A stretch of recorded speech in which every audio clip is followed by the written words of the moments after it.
शिबवान मालिकेच्या आजच्या भागामध्ये आपण पाहत आहोत की आता इकडे गिरिजा छकुली छकुली असा आवाज आल्यानंतर त्या जंगलाच्या दिशेने धावत असते. तिला कळत नसतं, आपसुकच तिची पावलं जी आहेत ती त्या जंगलामध्ये निघालेली असतात. इकडे पूजासाठी सगळेजण जमलेले असतात, पण गिरिजाला मात्र कशाशी काहीही संबंध नसतो. ती फक्त आणि फक्त त्याच दिशेला तिकडे निघालेली असते. आता इकडे जी देवकी आहे, देवकीच्या हातामध्ये कवड्या असतात आणि त्या कवड्या इथे आता पाहिल्यानंतर इकडे गिरिजा एक एक करून कवडी उचलत असते. देवकी पुढे कवडी टाकत असते, तर इकडे गिरिजा एक एक करून कवडी उचलत असते. जेव्हा इकडे गिरिजा त्या कवड्या टाकणारी मावशी पाहते, तेव्हा गिरिजा आवाज देत असते आणि म्हणत असते, मावशी. असं म्हटल्यानंतर आता देवकी तिथेच थांबते. आता देवकी पाठी वळून पाहते तर गिरिजा समोर दिसते. गिरिजा समोर दिसल्याबरोबर इथे देवकी लगेच छकुली म्हणत असते आणि तिला तो भूतकाळ सगळा काही आठवायला सुरुवात होत असते. तो भूतकाळ सगळं आठवायला सुरुवात झाल्यानंतर इकडे आता तिला असं वाटत असतं की ही माझी छकुली आहे.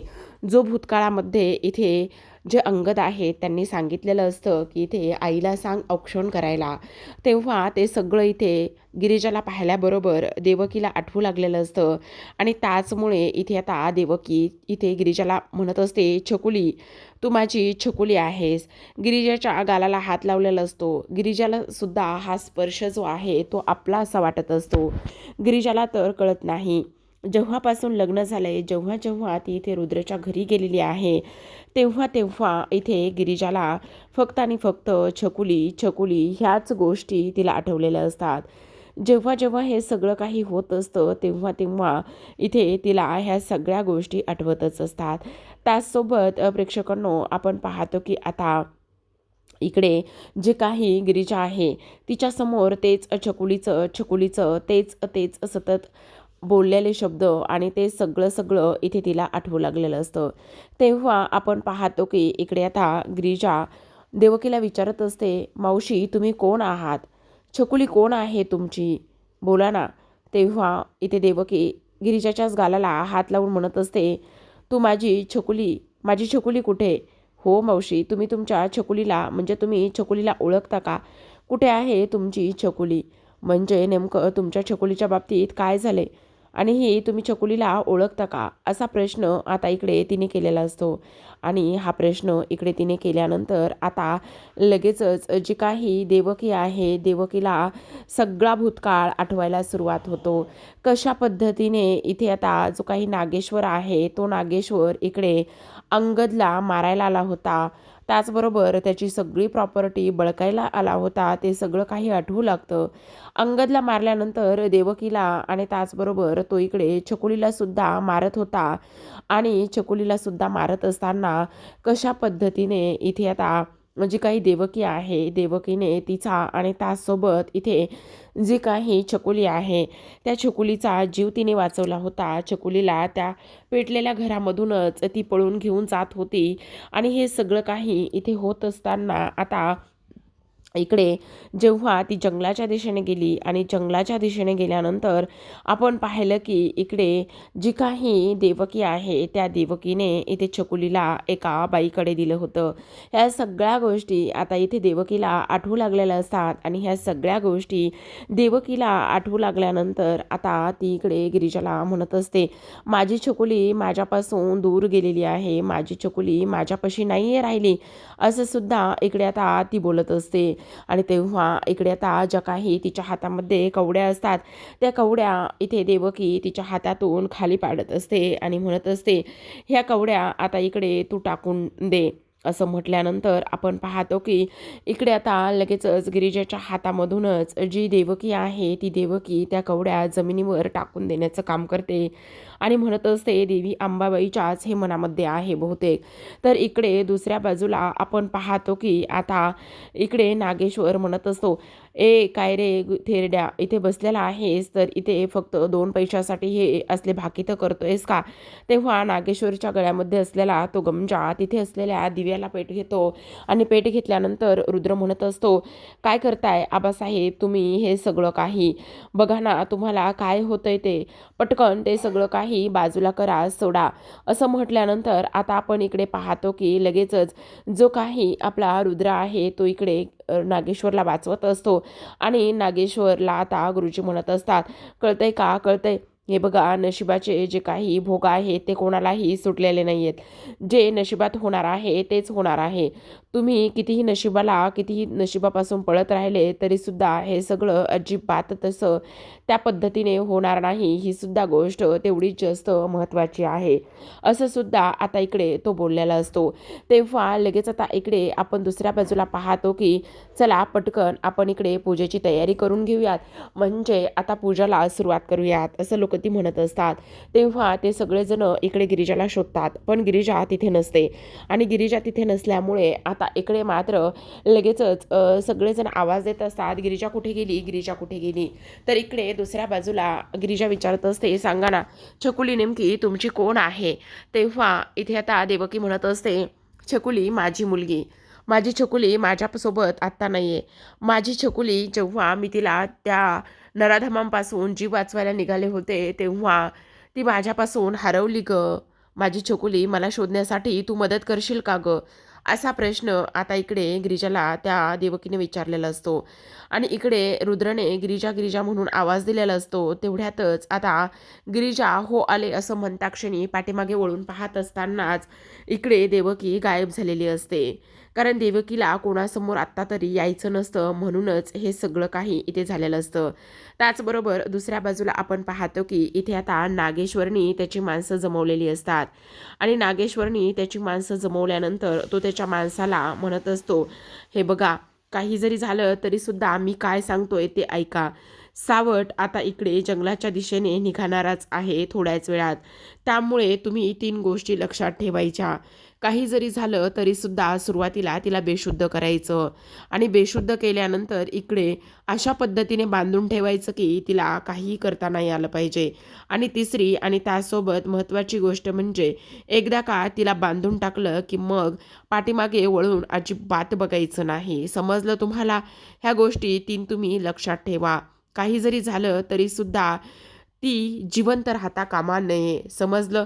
ह्या सगळ्या गोष्टी आता इकडे जो नागेश्वर आहे नागेश्वरनी त्याच्या माणसाला सांगितलेल्या असतात आणि नागेश्वरनी ह्या सगळ्या गोष्टी त्याच्या माणसाला सांगितल्यानंतर आता तो म्हणत असतो, गिरिजा आता तुझा शेवट होणार आहे.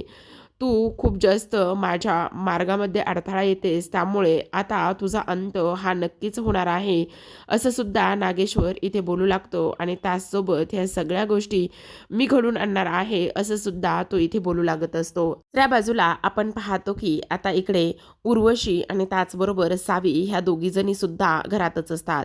सावी म्हणत असते, अगं मावशी, त्या गिरिजाच्या हातचं पुळचट आणि पानचट जेवण खाऊन खूपच कंटाळा आलेला आहे. तेव्हा उर्वशी म्हणत असते, अगं हो हो, मला कळत आहे तुला किती कंटाळा आला आहे ते, पण तू काळजी अजिबात करू नकोस. कंटाळा आला आहे ना, त्याचमुळे मी आज खास असं जेवण तुझ्याकरिता मागवलेलं आहे. म्हणजे काय मागवलंयस मावशी? अगं मस्त असा पिझ्झा मागवलेला आहे. काय सांगतेस मावशी, खरंच? हो, जा बघ लवकर, दारावरती पिझ्झा आला असेल. असं म्हणून ती आता पिझ्झा आणायला तिला पाठवते. तर इकडे दुसऱ्या बाजूला आता गिरिजा आलेली असते आणि गिरिजा आल्यानंतर त्यांना आता पूजेला सुरुवात करायची असते. आता त्या छोट्याशा मंदिरामध्ये रुद्र आणि गिरिजा उभे असतात. गुरुजी म्हणत असतात, तुम्ही दोघेही जण जोडीने इथे आता देवीला हळदी कुंकू वाहा आणि तुम्ही नवदाम्पत्य आहात, त्यामुळे सुरुवातीपासून इथे हळदी कुंकवापासून आपण सुरुवात करूयात. सुरुवातीला तुम्ही हळदी कुंकू वाहा आणि त्यानंतर बाकीचे विधी करू. पण गिरिजाचं लक्ष मात्र अजिबात त्या सगळ्या गोष्टीकडे नसतं. तिचं लक्ष फक्त आणि फक्त देवकी बोललेल्या त्या सगळ्या गोष्टीकडे असतं. ती आता विचार करू लागलेली असते की नेमकं काय झालं असेल, त्या छकुलीचा आणि माझा नेमका काय संबंध असेल आणि त्या मावशी नेमक्या मलाच का भेटल्या आणि त्या मावशीने नेमकं हे सगळं मलाच का सांगितलं, असा विचार आता इथे जी काही आपली गिरिजा आहे तिच्या मनामध्ये सुरू असतो. तेव्हा रुद्र म्हणतो, गिरिजा लक्ष कुठे आहे? गुरुजी म्हणतायत हळदी कुंकू लावून पूजाला सुरुवात करूया. तेव्हा गिरिजा म्हणत असते, रुद्र मला तुम्हाला काहीतरी सांगायचे. मला आत्ता त्या दिशेला एक बाई भेटल्या होत्या आणि त्या फक्त आणि फक्त इथे छकुलीच करत होत्या. मग मी तुम्हाला सांगितलं ना, जेव्हा मी आपल्या घरामध्ये आले होते तेव्हासुद्धा मला ह्याच नावाचे सतत भास होत होते आणि आत्तासुद्धा त्या बाई मलाच का भेटल्या मला कळत नाही. नेमका छकुलीचा आणि माझा काय संबंध असेल? त्या बाईची छकुली हरवली आहे आणि मला ती म्हणत होती की मला छकुली शोधण्यासाठी मदत करशील का म्हणून. नेमकं काय असेल? जेव्हा मी आपल्या घरामध्ये गृहप्रवेश करून आले त्यावेळेससुद्धा आणि जेव्हा जेव्हा मी ह्या घरामध्ये आलेले आहे त्यावेळेससुद्धा इथे मला फक्त आणि फक्त इथे भासच झालेले आहेत असं गिरिजा रुद्रला सांगत असते.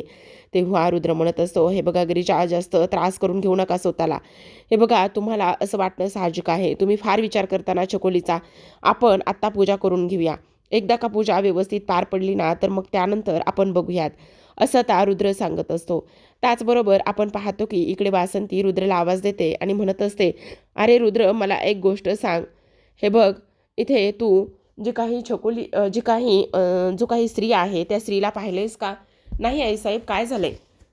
कशाबद्दल विचारताय? अरे, त्याच्याकडे ना ओटीचं सामान दिलं होतं आणि तोच आत्ता इथे दिसत नाही.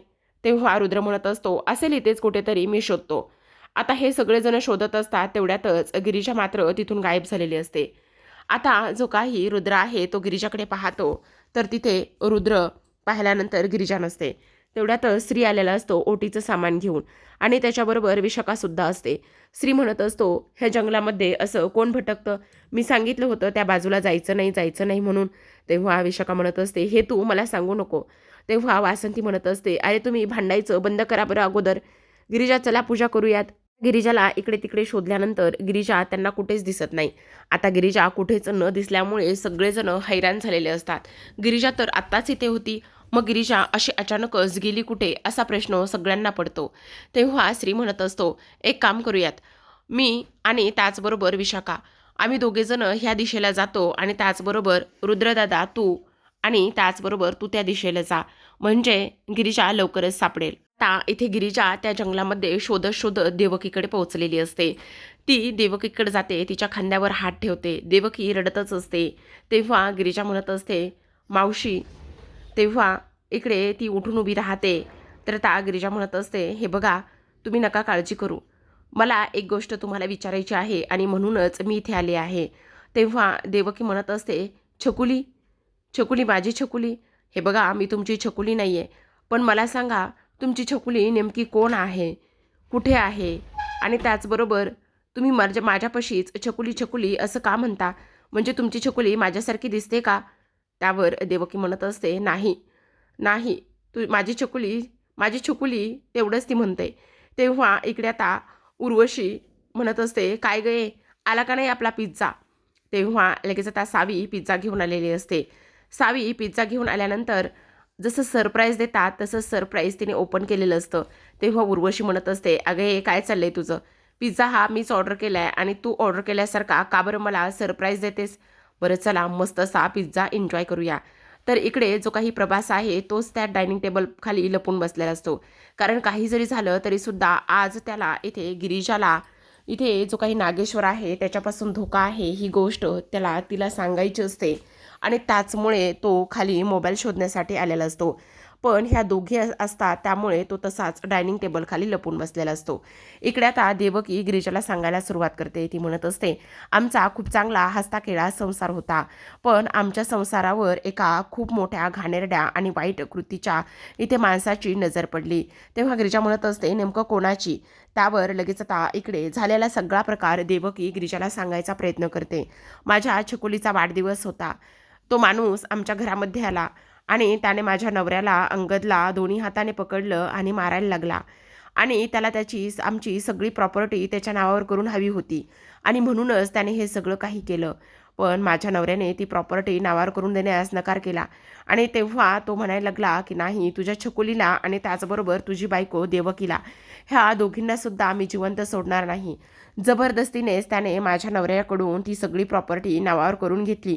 आणि त्यानंतर काय झालं मावशी? सांगा ना, त्यानंतर काय झालं? असं आता इकडे गिरिजा विचारू लागते. तेव्हा देवकी म्हणत असते, त्यानंतर मात्र तुला एक गोष्ट सांगते. हे बघ, माझ्या छकुलीला मी वाचवण्याचा पूर्ण प्रयत्न केला. माझ्या छकुलीला त्या माणसापासून वाचवण्यासाठी मी एका घरामध्ये बंद राहिले. दरवाजा बंद केला आणि एका खोलीमध्ये बंद करून घेतलं. पण त्या नागेश्वरने मात्र, त्या माणसाने, त्या नराधमाने मात्र मला तिथे सुद्धा सोडलं नाही. त्या घराला पूर्ण आग लावली. मी कशीबशी इथे माझ्या पोरीला घेऊन तिला वाचवण्यासाठी धावतच बाहेर पडले. इकडे आता उर्वशी म्हणत असते, एक नंबर पिझ्झा आहे बरं का. आज मात्र पिझ्झा खाल्ल्यानंतर फारच बरं वाटतंय, फारच आनंद झाला आहे. तेव्हा इकडे आता सावी म्हणत असते, अगं पण मला एक गोष्ट सांग, तिकडे जो काही प्लॅन सुरू आहे तो व्यवस्थित होईल ना? तेव्हा उर्वशी म्हणत असते, हो तर त्या गिरिजाला आता वरचं तिकीट काढावंच लागणार आहे. कारण इथे आता जे काही दादासाहेब आहेत ते दादासाहेबांनी गिरिजाला ढगात पाठवण्याची पूर्ण व्यवस्था केली आहे.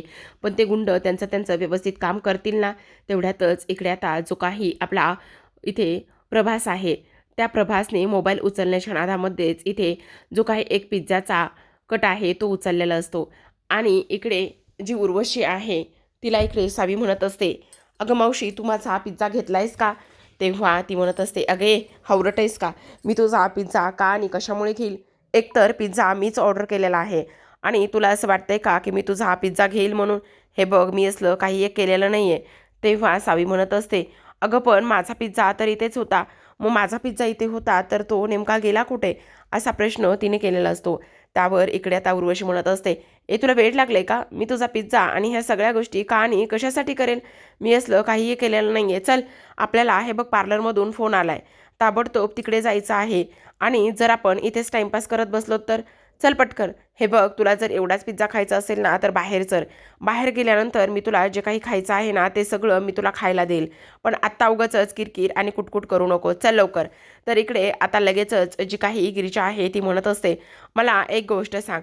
हे बघ, हे बघा मावशी, मग तुमची छकुली कुठे आहे? तेव्हा इकडे आता ती म्हणत असते, खरं सांगू का? तर इकडे मी माझ्या छकुलीचा जीव वाचवण्यासाठी तिथून बाहेर पडले. आणि माझ्या छकुलीचा जीव वाचवण्यासाठी मी तिथून बाहेर पडल्यानंतर माझी छकुली एका एका बाईकडे मी सोपवली. पण माझी छकुली हरवली गं. माझी छकुली मला कुठेच सापडत नाही आहे. माझी छकुली कुठे गेली असेल तेच मला कळत नाही. तेवढ्यातच आता इकडे गिरिजा म्हणत असते, मग तुमच्या छकुलीला किंवा तुमच्या संसारावर हे सगळं कोणी केलं, तुम्ही त्याला ओळखता का? तेवढ्यातच आता इकडे जी काही देवकी आहे त्या देवकीने नागेश्वरकडे हात केलेला असतो. आणि देवकीने नागेश्वरकडे हात केल्यानंतर ती म्हणत असते, बघितलंस, त्या त्या माणसाने आमचा संसार उद्ध्वस्त केलाय. त्याच माणसाने आम्हाला इथे मारलेला आहे आणि आम्हाला उद्ध्वस्त करून सोडलेलं आहे. हे सगळं सगळं ती इथे बोलत असते. तेव्हा गिरीजा पाठी वळून पाहते. तर आता प्रेक्षकांनो, आजच्या भागामध्ये एवढंच. उद्याचा भाग फारच इंटरेस्टिंग आणि त्याहूनही तेवढाच खतरनाक असणार आहे. कारण शेवटी गिरिजा जी आहे ती तिथून आता इकडे पूजेच्या ठिकाणी गेलेली असते. आता गुरुजी सांगत असतात, ही जी काही ओटी आहे ती ओटी देवीला वाहा. पूजा यथासांग पद्धतीने पार पडलेली असते. गुरुजीने रुद्र आणि त्याचबरोबर इकडे गिरिजेच्या हातामध्ये अक्षता दिलेला असतो. आणि अक्षता दिल्यानंतर गुरुजी म्हणत असतात, हे बघा रुद्र, तुम्ही पूर्वेला जायचं आहे आणि पूर्वेला गेल्यानंतर तुम्ही हे तांदूळ तिकडे फेकायचे आहेत. तर गिरिजा, तुम्ही पश्चिमेला जायचं आहे. असं म्हणून दोघांना दोन विरुद्ध दिशेला इकडे गुरुजींनी पाठवलेलं असतं. आता गिरिजा आणि रुद्र दोन विरुद्ध दिशेला जातात खरं, पण हा सगळा नागेश्वरचाच प्लॅन असू शकतो. आता गिरिजा जाते तर इकडे नागेश्वरला तेच पाहिजे असतं. आता नागेश्वर म्हणत असतो, आता तू जंगलामध्ये जाणार आहेस, पण त्या जंगलामधून तू बाहेर येणार नाहीस, परत येणार नाहीस. तेवढ्यातच आता नागेश्वर फोन करतो आणि त्याच्या माणसांना अलर्ट करतो, सावट आयतं जाळ्यामध्ये येतंय, बघा आता पुढचा प्लॅन. इकडे गिरिजा जाऊन पोहोचलेली असते आणि तेवढ्यातच नमस्कार करून ते अक्षदा टाकणार असते. तेवढ्यात आता इकडे नागेश्वरची गुंड येतात. गिरिजाला सुरुवातीला रुमाल लावून बेशुद्ध करतात. आता बेशुद्ध झालेल्या गिरिजाला ते दोघे जण उचलूनच एका झाडाच्या ठिकाणी नेतात आणि त्या झाडाला ते तिला बांधून टाकतात. आता त्या झाडाला बांधून टाकल्यानंतर आतापर्यंत तरी गिरिजा परत आलेली नसते. त्यामुळे वासंती देवाकडे नमस्कार करत असते, प्रार्थना करते. ती म्हणत असते, खरं तर इकडे गिरिजा ह्या मंदिरामध्ये आणि त्याचबरोबर इकडे जंगलामध्ये यायला नको म्हणत होती, पण मीच बिचारीवर जबरदस्ती केली आणि तिला इकडे घेऊन आले. काही जरी झालं तरी माझ्या सुनेचं, माझ्या गिरिजाचं रक्षण कर, असं इकडे वासंती म्हणते.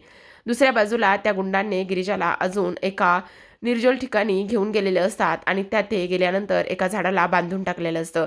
इकडे रुद्रचं सगळं झाल्यानंतर रुद्र गिरिजाला शोधत असतो. गिरिजा कुठे आहेत? आता शोधत शोधतच इकडे रुद्र जंगलामध्ये ज्या ठिकाणी गिरिजाला बांधून टाकलेलं असतं त्या ठिकाणी तो जातो. आणि गिरिजाची ही अवस्था पाहिल्यानंतर त्याला भयंकर त्रास होतो.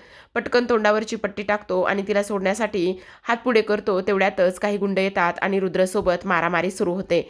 आता रुद्र त्या गुंडांसोबत मारहाण करून त्यांना तर पाठवून देतो, पण इकडे ज्याला जेव्हा तो सोडवायला खाली बसतो तेव्हा त्यातील एक गुंड धावतच येतो आणि एक गुंड धावतच आल्यानंतर आता रुद्रच्या डोक्यामध्ये जोरातच एक काठी किंवा एक खूप मोठा जो काही ठोकळा असतो तो मारतो आणि तेव्हा रुद्र जो आहे तो खाली कोसळतो.